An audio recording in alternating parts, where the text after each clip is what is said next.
Hello मेरे प्यारे दोस्तों, कैसे हैं आप सभी लोग। उम्मीद है आप सभी लोग अच्छे होंगे, कुशल होंगे, स्वस्थ होंगे। कहानी के लिए मेरे चैनल को सब्सक्राइब कीजिए, कहानी को लाइक और शेयर ज़रूर कीजिएगा और कहानी कैसी लगी प्लीज़ कमेंट बॉक्स में ज़रूर बताइएगा। कहानी को लेकर कोई भी राय या सुझाव हो वो भी कमेंट बॉक्स में देना मत भूलिएगा। तो शुरू करते हैं आज की अपनी कहानी। हम तो अपनी सास के पैर भी दबाते थे जब तक सास को नींद नहीं आ जाती थी। मजाल उनके कमरे से निकल जाएं। घर के सारे काम खत्म करने के बाद कितने ही थके हो, रात को उनके पैर दबाए बिना सो नहीं सकते थे।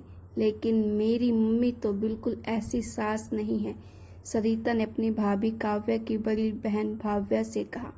भाव्या और काव्या दोनों को उनकी मम्मी पापा ने पढ़ाया लिखाया था।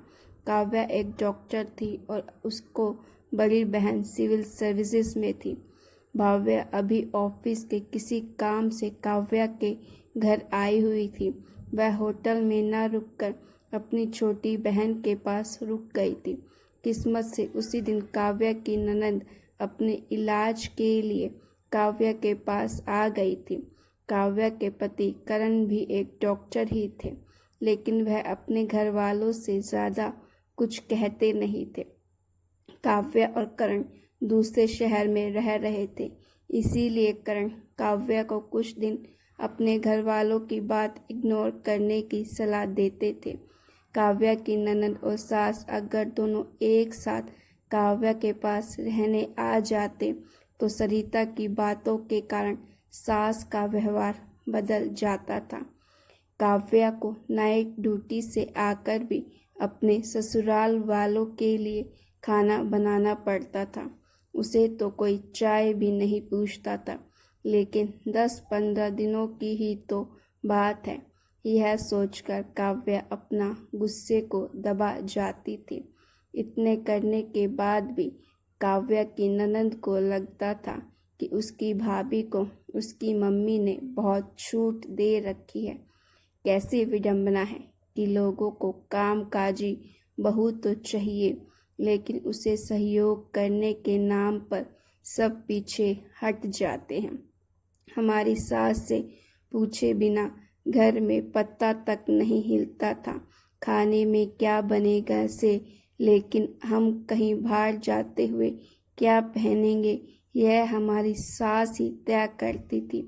मेरी मम्मी ने तो भाभी को खूब छूट दे रखी है। सरिता का बोलना बस सतूर जारी था। सरिता की शादी जल्दी हो गई थी। वह केवल सेकेंडरी तक ही पढ़ पाई थी। उसकी बातें सही हो सकती थी, लेकिन अगर उसके साथ गलत हुआ तो ज़रूरी नहीं कि भाभी के साथ भी गलत हो। भाव्या उनकी बातें सुन रही थी, फिर बोली कि मेरी सास तो मेरे लिए चाय नाश्ता तैयार करवा कर रखती है। जैसे ही ऑफिस से लौटती हूँ मुझे बड़े प्यार से खिलाती है। रात को ही मुझे पूछ लेती है कि कल क्या पहनोगी। अगली सुबह मेरे कपड़े तैयार करके दे देती है। यहाँ तो बेचारी काव्या को नाइट शिफ्ट से आकर भी आराम नहीं मिलता। काव्या तो अच्छी बहू है जो कुछ नहीं कहती। मैं होती तो दूसरे दिन ही अलग रहने लग जाती। जब बहू कामकाजी लाते हैं तो लोगों को यह सोचना चाहिए कि वह घर के काम उतने ही कर पाएगी जितना उनका बेटा ऑफिस से आकर कर सकता है। आपके मम्मी पापा ने आपको इतना डरपोक बनाया तो उसमें कोई क्या कर सकता है। मेरी मम्मी पापा ने तो हम दोनों बहनों को आत्मनिर्भर बनाया है ताकि हम स्वाभिमान से जी सके। भाव्या ने सरिता को कहा। सरिता मुंह फुलाकर वहां से जा चुकी थी। दोनों की बातें सुनकर काव्या मंद मंद मुस्कुरा रही थी।